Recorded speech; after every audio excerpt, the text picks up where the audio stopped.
आइए अपनी मन और वाणी को पवित्र करके भगवान के सुंदर इस कथा में प्रवेश करें। कैसा अद्भुत संयोग है, कैसी अद्भुत कृपा है उस महादेव की हमारे ऊपर और आपके ऊपर। अरे उस शिव की भक्ति होना कोई आसान नहीं है। आप अपने आप को बड़ा ही भाग्यशाली समझें, क्योंकि शिव की भक्ति जन्म जन्मांतरों का जब हमारा तप उदय होता है तब महादेव की भक्ति करने का हमें फल मिलता है। इसलिए हमें अपने को कोई सामान्य मनुष्य नहीं समझना चाहिए। जितने भी यहाँ पर भक्त बैठे हैं, जो इस कथा को सुन रहे हैं, वह कोई सामान्य मनुष्य नहीं है। अरे जिनके जन्म जन्मांतरों का जब तप उदय होता है तब मेरे महादेव की भक्ति उसके भीतर जागृत होती है। ऐसा शिव जो बिना तप के मिलना असंभव है, जिसको प्राप्त करने के लिए स्वयं भगवान शंकर ने ब्रह्मा और विष्णु से कहा है, हे ब्रह्मा आप तप करो। जिसका गुणगान स्वयं विष्णु गा रहे हैं। अरे विष्णु जो स्वयं देवों के देव हैं, कोई सामान्य देवता नहीं है, वो भी जिसका गुणगान कर रहे हैं, ऐसे कोई हैं, ऐसे परम दयालु, ऐसे महादेव जिनकी भक्ति करने से जन्म जन्मांतरों का पाप जलकर भस्म हो जाता है। ऐसे भस्मेश्वर महादेव के गुणगान गाने से आप और हमारा यह परम सौभाग्य है। भगवान शिव की भक्ति मिलना, उनकी चरणों का प्रेम मिलना, यह सामान्य बात नहीं है।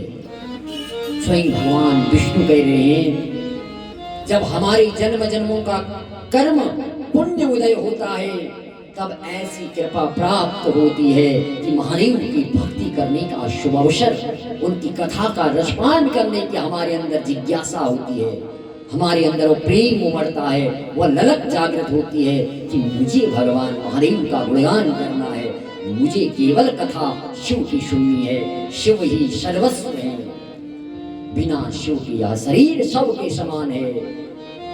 इसलिए अगर ऐसे महादेव की भक्ति आपको मिल जाए तो समझ लेना आपका जीवन धन्य हो गया है।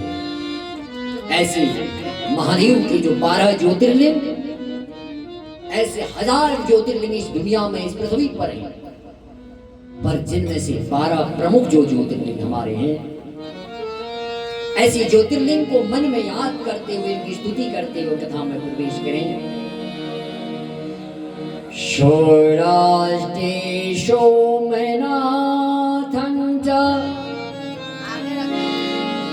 श्रीशैले मल्लिकार्जुनम। सौराष्ट्र नाम का जो देश है, सोमनाथ जो ज्योतिर्लिंग भगवान का जो सर्वप्रथम ज्योतिर्लिंग है, जो गुजरात प्रांत में पड़ता है, जो समुद्र के निकट बसा हुआ ऐसा ज्योतिर्लिंग, जिसके दर्शन मात्र से सारे रोगों की मुक्ति मिलती है और आदमी शांति को प्रतीत करता है। ऐसे सोमनाथ महादेव को याद करते हुए हम इस कथा में प्रवेश कर रहे हैं। हे महादेव, ऐसी भक्ति, ऐसी शांति हमारे अंदर हो, ऐसा हमारे जीवन में योग बने कि हम अवश्य एक बार इस ज्योतिर्लिंग का दर्शन करें। कहा गया है कि मनुष्य को, प्राणी मात्र को इस जगत में आने के बाद जब व्यवहारिक जगत के सारे काम पूर्ण हो जाएं, उसके बाद अपना शेष जीवन ज्योतिर्लिंग में व्यतीत करना चाहिए।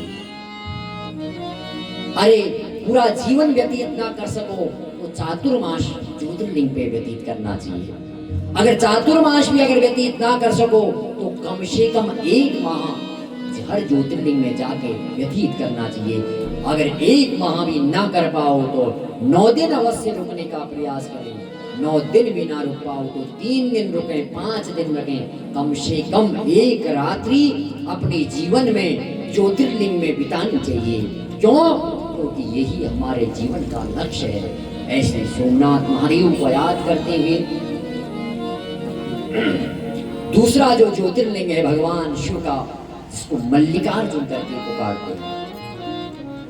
मल्लिकार्जुन मतलब जो शैल और पर्वतों के बीच में है। मल्लिका अर्थात पार्वती और अर्जुन भगवान शिव को कहा गया है। जब भगवान शिव और मां पार्वती ने अपने पुत्र कार्तिकेय को, जब कार्तिकेय नाराज होकर चले गए तो भगवान शिव अपनी मां पार्वती के साथ जिस स्थान से कार्तिकेय को दर्शन करने के लिए गए, बाद में पुनः कार्तिकेय ने प्रार्थना करी, हे पिताश्री आप इसी स्थान पर भक्तों के कल्याण के लिए हमेशा तो भगवान मल्लिकार्जुन के रूप में वहां विद्यमान। तो ऐसे महान